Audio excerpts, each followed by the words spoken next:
Jadi ternyata filter itu diberikan hemoglobin, tetapi celakanya hemoglobin berasal dari darah yang diambil dari rumah potong hewan babi.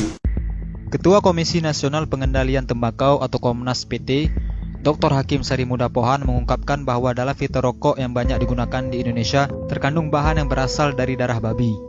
Hemoglobin atau protein darah babi digunakan dalam filter rokok untuk menyaring racun kimia agar tidak masuk ke dalam paru-paru perokok, kata Dr. Hakim saat menjadi pembicara dalam dialog bahaya merokok bagi kehidupan berbangsa di Balai Kota Banjarmasin, Kalimantan Selatan.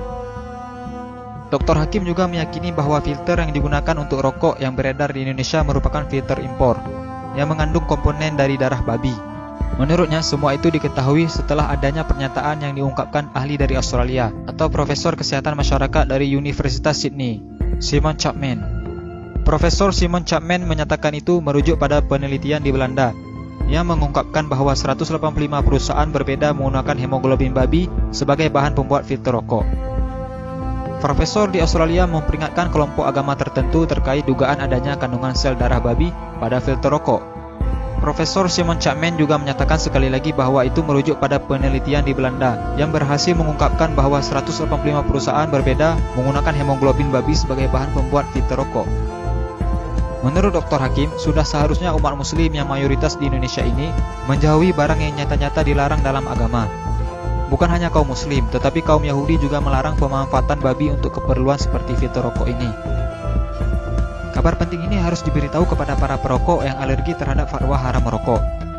Sebuah penelitian ilmiah mengungkapkan bahwa dari sebuah bangkai babi ternyata bisa diolah menjadi 185 produk, diantaranya adalah untuk rokok. Penemuan penggunaan darah babi dalam filter rokok ditemukan peneliti di Belanda, Christine Mendersma, secara tidak sengaja. Perempuan ini sebenarnya sedang meneliti seekor babi berkode Pig 05049 di sebuah peternakan di Belanda. Di laman pribadinya, Mendersma menyatakan telah meriset selama 3 tahun semua produk yang dihasilkan dari seekor babi tersebut. Hasil riset tersebut kemudian dibukukan, lengkap dengan grafik dan gambar produk, kemudian dipamerkan dalam sebuah pameran.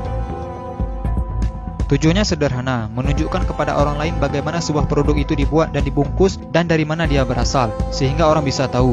Untuk menunjukkan itu, Mendersma mendekati subjek ke satu ekor binatang yang di dalam hal ini adalah seekor babi bernama Pig 05049. Kita tidak berbicara hukum haram atau halal merokok, karena perdebatan halal atau haram merokok tidak pernah ada habisnya.